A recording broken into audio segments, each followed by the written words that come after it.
welcome to The Code Tray, the podcast of the ACCP Emergency Medicine PRN. I'm your host, Christian Kroll, an emergency medicine and ICU pharmacist at the University of Iowa Hospital and Clinics. To view this recorded presentation, head to our YouTube channel at youtube.com/@ACCP EMED-PRN. And for PRN members, slides can be found under the Libraries Entries section of the ACCP Communities website. We have Maddy Benton, who is a PGY2 critical care pharmacy resident at Morton Plant Hospital. And today she's going to be presenting on intervention with concentrated albumin for undifferentiated sepsis in the emergency department. To start off, I have no conflicts of interest to disclose. And for our objectives, so we are going to review current fluid resuscitation guidelines for patients with sepsis. And then we're going to interpret the findings from the ICARUS-ED for early albumin administrations for patients with sepsis. To start off with a little bit of background information, so we know that sepsis is a major cause of morbidity and mortality worldwide, and this includes patients not only in our ICUs. As far as the cornerstone of sepsis in initial treatment, we know that oftentimes we are giving these patients broad-spectrum antimicrobials in addition to intravenous or IV fluid resuscitation. Oftentimes, this does take place first stop within the ED. So when a patient comes in and they are a sepsis alert, we are making sure that we're getting these started as soon as possible because we know the sooner we get these started, the better outcomes for the patients. As far as the current surviving sepsis guidelines, they do support the use of crystalloid-based therapy over colloids. So crystalloids would include things such as normal saline or lactated ringers. And then colloids would be more so albumin, which is what we're going to be talking about today. However, when we're thinking about these different patient populations, a lot of times they do not fit exactly what we want them to. So although a lot of times we are giving these patients 30 milliliters per kilogram for a crystalloid fluid, there are some other things that might stop us from doing so. And so things such as comorbid conditions, such as if it is a heart failure patient, we might not want to be fluid overloading them. And so because of this, there is a weak recommendation for the administration of albumin for patients who have received large volume of crystalloids. So we know on the other end, so although these patients with sepsis are often presenting hypovolemic, and we want to make sure that we are maintaining organ perfusion with these fluids, on the other end, if they are becoming hypervolemic, that can also lead to problems. And so going more into albumin specifically, it is the primary protein that is responsible for plasma colloid osmotic pressure. Some different potential benefits of albumin include volume that stays within the intravascular space, may have some antioxidant effects with anti-inflammatory properties, requires less volume, so that may come into play with our different patient populations. And then there have been various amounts of studies that have shown that hypoalbuminemia is associated with poorer outcomes in this patient population. So I have here on the left-hand side a little visual that may help. So as you can see, crystalloids versus colloids. Crystalloids, like I said, include things such as lactated ringers or normal saline. When they are administered to a patient, it goes into the intravascular space, but a lot of it does get into the extravascular compartment. However, comparatively over here as the colloid fluid, so which includes things such as albumin, these larger proteins really are what makes it sure that it stays within the intravascular space. Now, this doesn't mean that it only is in there. As you can see, some do get into the intravascular space, but primarily stays within the intravascular.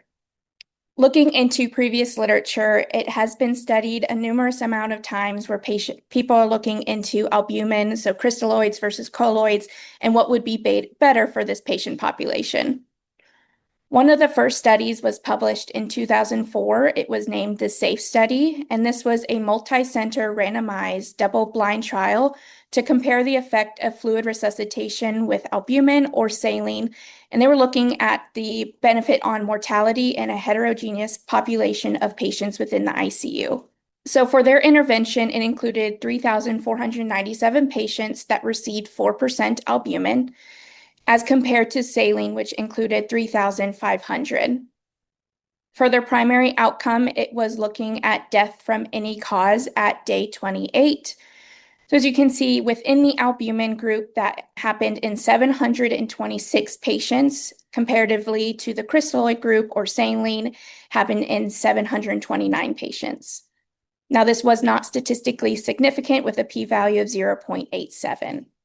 As far as the secondary outcomes, they did not see any significant difference in ICU length of stay or hospital length of stay, mechanical ventilator days, or days of renal replacement therapy.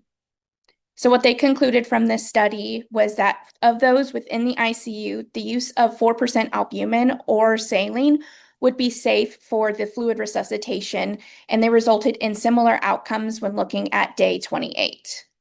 Now, about a decade later, so in 2014, another study was published, and this was looking at albumin replacement of patients with severe sepsis or septic shock. And so this patient population, it was a multi-center open label trial of 1,818 patients who had severe sepsis, and that happened to be in over 100 ICUs. For the intervention, this was, as comparatively to the last trial, which was 4%, this one was concentrated albumin of 20%, plus crystalloid solutions with 895 patients in the intervention group, with crystalloid solution alone in the comparison group with 900 patients. Again, for their primary outcome, they were looking at death from any cause at day 28, with it occurring in 31.8% of the albumin group, compared to the crystalloid group, which was 32%. And again, this was not statistically significant. When looking at the secondary outcomes, so looking at death from any cause at day 90, it appeared in the 41.1% in the albumin group versus 43% in the crystalloid group. Again, not statistically significant. And they did not see any significant difference in ICU length of stay or hospital length of stay and organ dysfunction. Now, within their secondary outcomes, they did see that they had a statistically lower net volume balance within the albumin group and a higher mean arterial pressure, which is a p-value of 0.03. Which would make sense looking back at how the difference of albumin and crystalloid therapy may work for the net fluid balance. However, overall, they did not see a difference in survival at day 28 and 90 days. Now, from these studies, there have been various amounts of meta-analysis that have conflicting data. But as you can see, most of these studies that have happened are within the patient population within the ICU. And so because of this, the authors of this study wanted to really focus on that initial therapy. So when, like I said, some of the most important time of this patient population is within the first few hours of therapy. And so they were looking at intervention with concentrated albumin for undifferentiated sepsis within the emergency department. Their purpose was to assess the feasibility of identifying ED patients with suspected sepsis and hypoperfusion and intervening early in the resuscitation phase. And they were to determine whether treatment of these patients with concentrated albumin influenced any of the clinical outcomes. So this was an investigator-initiated parallel group open label trial. It was randomized control that took place at a single center in Australia. And patients were enrolled and took place from January of 2021 to August of 2023. Looking into the inclusion and exclusion criteria. So for inclusion criteria, we wanted to make sure that these patients had suspected sepsis.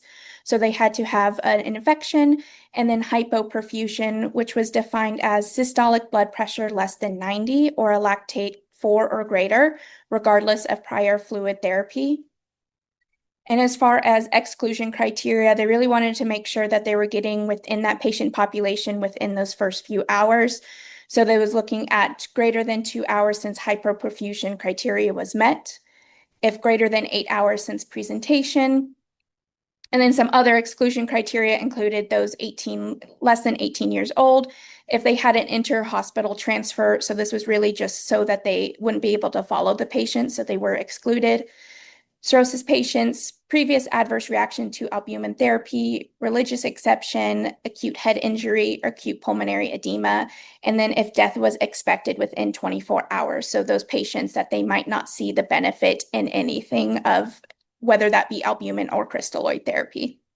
Looking at the interventions for each of the groups. So for the interventional group, it was 400 milliliters of 20%, so concentrated albumin over 4 hours as compared to the standard of care. I do want to note that both treatment groups were treated with crystalloids, appropriate antibiotic, vasopressors, and other sepsis therapy as per their departmental sepsis protocol. And as far as their crystalloid of choice, they were looking at 0.9% sodium chloride. For the primary outcome, so they were looking at systolic blood pressure or SBP at 24 hours. And other secondary outcomes may mirror some of the other studies that we had previously looked at. So systolic blood pressure at 6 hours, total fluid therapy at 6, 24, and 72 hours, organ dysfunction at 24 and 72 hours, organ support requirements. So this was looking at vasopressor use, invasive ventilation, or renal replacement rates, again at 24 and 72 hours. If they had intensive care unit admission, so one thing that comparatively differs from the previous studies is that this did not require an ICU admission.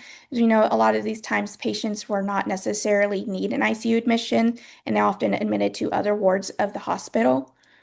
We're also looking at length of stay and mortality.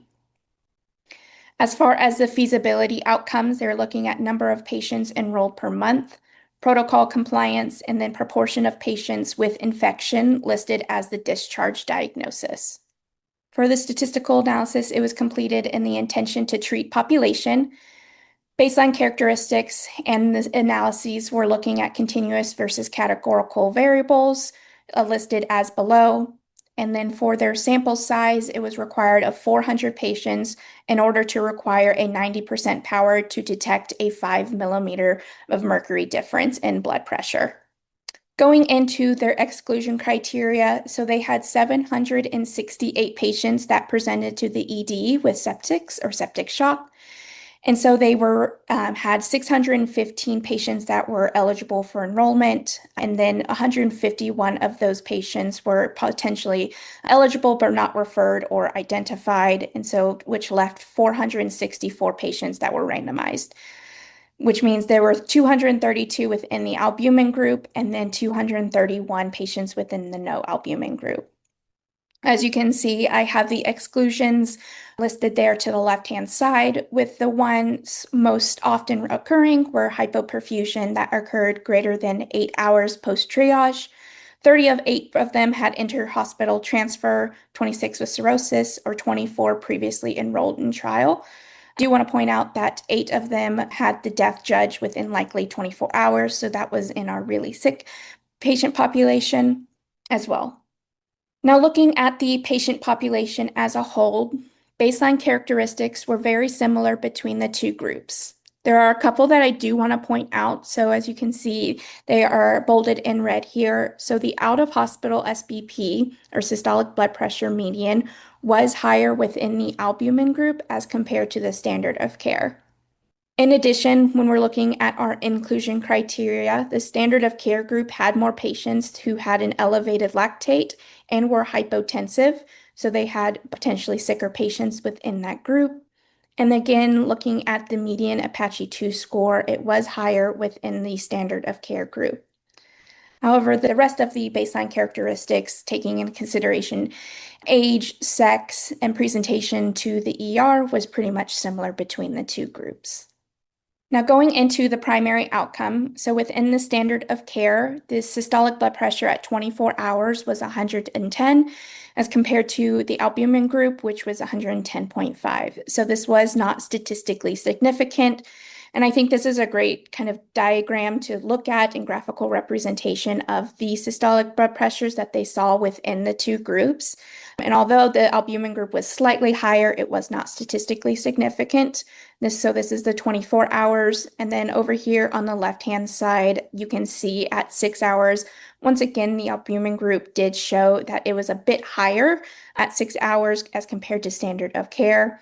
However, it was not statistically significant, as you can see here on this slide. So the standard of care systolic blood pressure was 104 at 6 hours, the albumin being 108, and this was not statistically significant. Going down the line, you can see that the albumin group, although not statistically significant, was lower within the albumin group. And then vasopressor use at 72 hours was more so statistically significant in the albumin group. And then again, and interestingly enough, the hospital length of stay, looking into the days, was 7.7 days in the albumin group compared to 6.1 days in the standard of care group. And this was statistically significant. Going in a little bit further, so we saw that, and we know that hypoalbuminemia can lead to worse outcomes in this patient population. As you can see here on the graphical here, the use of albumin resulted in a significant higher albumin concentration up to 4 days post-randomization. So the albumin group is this orange line right here versus standard of care being purple. And just because of this, although I do want to point out there was no statistical difference in mortality, ICU admission, renal replacement rates, or invasive ventilator rates. And so looking into the author's assessment, compared to previous study, this trial did not require the patients to be refractory to crystalloids prior to the administration of albumin. Again, the study also included patients that were not admitted to the ICU. So like I said at the very beginning, a lot of these previous trials really focused on more of the sickest population, which I think is definitely valuable. But a lot of times, those who present with sepsis to the ER don't necessarily require an ICU admission and can be managed on other floors of the hospital. And so I think because of this, they had more representation of the sepsis population. However, looking at the outcomes, the concentrated albumin did not improve blood pressure at 24 hours, and then albumin administration was associated with total less fluid and vasopressor requirements up to 72 hours. Going into the critique of the study, so it was a randomized control trial. They did have a large sample size, and it was a high percentage of protocol compliance and therapy that they were utilizing mirrored guideline-based evidence. However, with any study, there are some limitations, and so this was a single center study. It was all unblinded, which could lead to some bias in the providers wanting to use albumin or not wanting to use albumin in a population that they think may not be benefited from it.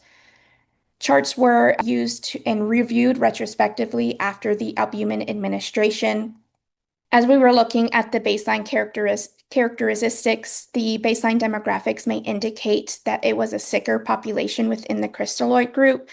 And so I do want to point out that although they did some subgroup analysis, they did see that that Apache score was higher in the crystalloid group. And then looking at the power to detect a 5 millimeter of mercury difference. And so I don't think necessarily this may not be as clinically significant. And so when we're looking at 5 millimeters of mercury difference in this patient population, although it may be very critical in some patients to make sure that we maintain a MAP and maintain organ perfusion, when we're looking at the whole population of patients who present with sepsis and not necessarily septic shock, looking at someone who may have a systolic blood pressure of 120 versus 115 might not be as clinically significant. And so going into some of my conclusions, as we saw, the length of stay was much longer in the intervention group, so within the albumin group. Going over again, in the no albumin, it was 6.1 day, as compared to albumin group, it was 7.7 days. And I really couldn't see a really good reason of why this patient population may have a longer length of stay overall. And as we previously discussed, the possible discrepancy between the severity of sepsis between the two groups. And so like I said, there was a subgroup analysis that was done within the study that addressed the lactate and hypoperfusion to show that it really did not have an impact on the outcomes. However, they did not really mention the Apache score, which does take things into consideration. Just wanting to make sure that when we're doing these studies, of course, we want them to mirror them as much as possible. And so if there was a sicker patient population within the standard of care group, it could definitely skew some of their outcomes. And interestingly enough, the providers who were within the study, they were only instructed to avoid albumin use within the first 24 hours. And so further administrations of albumin were not necessarily documented, and that may skew secondary outcomes. And so if the patient, if the providers wanted to, once they were admitted and things like that, if they wanted to administer albumin, and within somebody that was in the crystalloid group, they could have. It was only within those first 24 hours, which when we were looking at some of those secondary outcomes, they went up to 72 hours and things like that. So again, this could be potentially something that skews some of their secondary outcomes. Now looking at the application to practice. So when we're looking at it, some of those more patient-centric and what we're really worried about in some of these trials, although they saw less fluid administration, there was no difference in mortality, ICU admission, and renal replacement rates. And so because of this, larger multi-center studies would definitely be required in order to really assess the benefit of concentrated albumin in that early resuscitation phase. Now, as much as we want to ignore it, we really can't, but of course we do have to talk about costs. So we all know it's looking at the price of albumin, so more concentrated albumin, such as 25%, is about 15 times more expensive than administering crystalloid therapy. And so we really have to take that into consideration when we really don't see some of that benefit in mortality, ICU admission rates, and things like that. And it can really save some money if we're using the crystalloid therapy for not only the patients, but also the healthcare system as well. So in summary, sepsis is a major cause of morbidity and mortality worldwide. Crystalloids remain the fluid of choice for sepsis resuscitation, and larger multi-center studies would be required in order to assess the benefit of concentrated albumin. Are there any questions? If you have enjoyed this presentation content and would like to hear more, subscribe via your favorite podcasting app. Additionally, make sure to check out our YouTube page for all recorded presentations. Thank you for listening to this week's ACCP Emergency Medicine Journal Club presentation. Join us weekly for review and discussion of new journal articles in emergency medicine. This podcast provides general information only and does not offer individualized medical or professional healthcare services, including pharmaceutical advice. The contents and materials in the podcast are not intended to be a substitute for inpatient pharmaceutical advice, diagnosis, or treatment. And the use of the contents and materials in the podcast does not constitute a pharmacist-patient relationship. As a result, the information in and materials linked to this podcast are applied at the user or patient's own risk. Users or patients should consult their physician or personal healthcare professional. The user or patient should not ignore or delay seeking care because of something they heard on this podcast.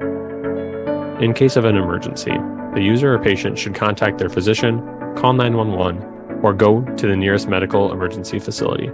The views and statements expressed on this podcast are those of the host and guest and should not be interpreted to reflect the official position or policy of ACCP or the Emergency Medicine PRN.